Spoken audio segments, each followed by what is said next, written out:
Puji Tuhan, salam. Kita hari ini akan berbicara tentang penghargaan diri yang benar dalam renungan kita Betani Kebumen. Saudara, banyak orang yang masih terikat dalam penghargaan diri yang tidak proporsional. Setiap kita memang harus menghargai diri kita sendiri, tetapi harus benar. Orang yang tidak menghargai dirinya sendiri dengan benar, berarti ia tidak bisa menghargai orang lain dengan benar juga. Masalahnya adalah bagaimana seseorang bisa menghargai dirinya sendiri secara proporsional atau secara benar. Yang pertama, harus menyadari bahwa dirinya adalah makhluk kekal yang diciptakan Allah dan berharga di mata Allah. Jadi, harus disadari bahwa setiap kita adalah orang-orang yang berharga di mata Allah. Kita adalah makhluk kekal yang diciptakan menurut gambar Allah dan diharapkan bisa serupa dengan Allah. Kita bisa atau berpotensi memiliki kemampuan bertindak yang selalu sesuai dengan pikiran dan perasaan Allah. Dan atas setiap individu, Allah membuat rancangan Allah yang sangat luar biasa. Dengan kesadaran ini, maka kita dapat menghargai diri kita secara benar atau secara proporsional, dan berangkat dari kesadaran diri yang benar, maka kita akan bisa menghargai orang lain secara benar. Jadi, penghargaan kita kepada orang lain didasarkan pada kenyataan bahwa makhluk manusia bereksistensi kekal, dan ini merupakan hal yang sangat dahsyat. Yang kedua, makhluk manusia diciptakan segambar dengan Allah dan diberi kemampuan untuk bisa serupa dengan Allah. Serupa dengan Allah artinya sesuai dengan rancangan semula, di mana manusia dapat selalu bertindak sesuai dengan kehendak Allah. Yang ketiga, sejatinya setiap manusia memuat atau memikul rancangan Allah yang harus digenapi. Saudaraku yang dikasihi oleh Tuhan Yesus, kalau kita menghargai diri kita secara benar, maka pertama kita menghargai diri kita sebagai makhluk kekal, sehingga kita pasti berjuang untuk tidak masuk ke dalam kebinasaan atau ke dalam api kekal atau yang sama dengan terpisah dari Allah. Kedua, kita akan berusaha untuk dapat serupa dengan Yesus. Ketiga, ketika kita merasakan bahwa kita itu adalah makhluk kekal, maka kita berusaha untuk mengerti rencana Allah dalam hidup kita masing-masing, guna kita penuhi. Inilah cara penghargaan diri yang benar. Penghargaan diri seperti ini juga kita berikan untuk orang lain, yaitu bagaimana kita mengupayakan mereka agar tidak binasa, dapat dikembalikan ke rancangan Allah semula, yaitu menjadi serupa dengan Yesus atau sempurna seperti Bapa, dan mereka dapat menyadari rancangan apa yang ada pada Bapa yang diberikan kepada masing-masing individu untuk dipenuhi. Berangkat dari hal ini, maka kita harus bisa memiliki kerendahan hati yang tepat. Kalau tidak, maka sikap dan perilaku kita akan bertendensi untuk mencari penghargaan diri yang tidak benar atau tidak proporsional. Dan itu ternyata telah menjadi irama hidup manusia pada umumnya, yaitu bagaimana dirinya dianggap penting, dinilai lebih dari orang lain, dihargai sebagai patut mendapat kehormatan, pujian, sanjungan, sampai pada tingkat gila hormat.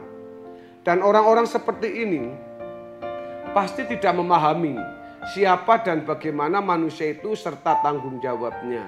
Oleh sebab itu, seharusnya sejak dini atau sejak muda kita harus sudah memiliki kesadaran ini, yaitu bahwa kiat berharga di mata Allah sedini mungkin.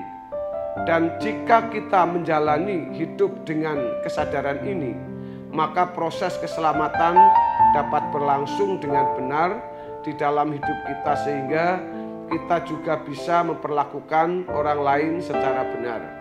dan bisa melayani sesama kita dengan benar pula.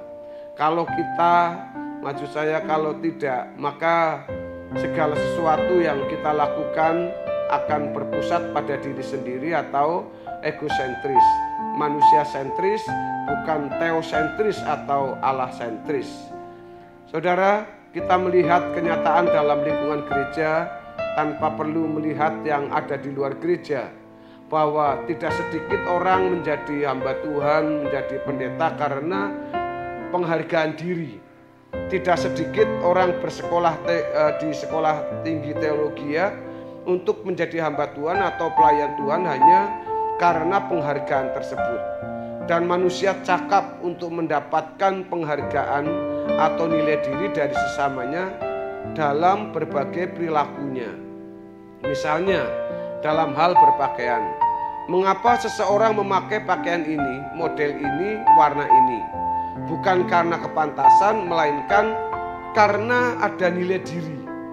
Dalam kehidupan, banyak orang mau dianggap sebagai orang yang penting atau paling tidak sejajar dengan orang lain.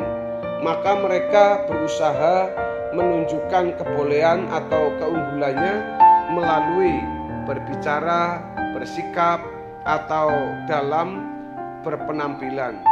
Semua itu dilakukan hanya demi sebuah penghargaan.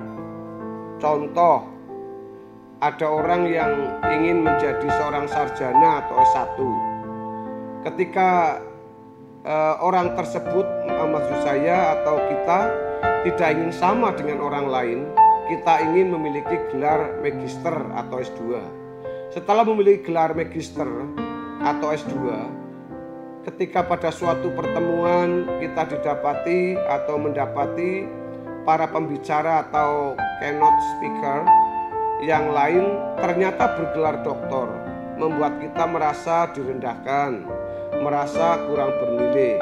Maka kita antusias kuliah untuk meraih gelar doktor, tentu dengan alasan demi kompetensi pendidikan dan tugas-tugas.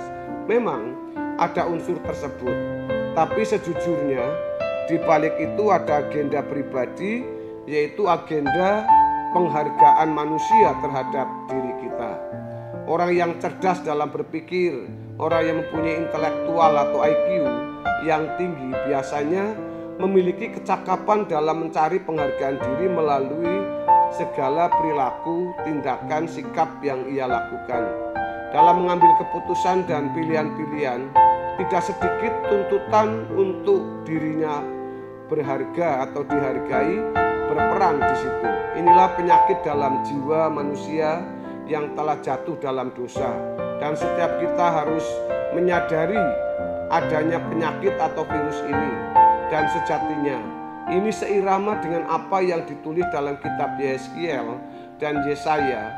Ketika makhluk atau oknum yang disebut sebagai Hilel bin Sakar atau Raja Tirus mau menyamakan diri, menyamai Allah atau memiliki kedudukan yang setara dengan Allah atau ingin memiliki kedaulatan sendiri yang oleh karenanya ia mendapatkan penghargaan yang tinggi. Di dalam Yesaya 14 ayat 12 sampai 19, Yeskiel 28 ayat 12 sampai ayat yang ke-18. Rupanya spirit atau gairah seperti ini telah membuat orang banyak terpapar dan juga terinfus dalam hidup banyak orang. Dan kita harus sadar bahwa kita memiliki virus tersebut yang jika kita tidak tertanggulangi atau tidak ditanggulangi, sesegera mungkin kita akan rusak dan hancur. Karenanya hendaknya kita tidak menunda untuk menyelesaikan apa yang harus kita selesaikan hari ini. Saudaraku, orang yang tidak menghargai dirinya sendiri dengan benar berarti ia tidak bisa menghargai orang lain dengan benar. Saudaraku, kiranya kebenaran firman Tuhan memberkati kita pada hari ini. Haleluya. Amin.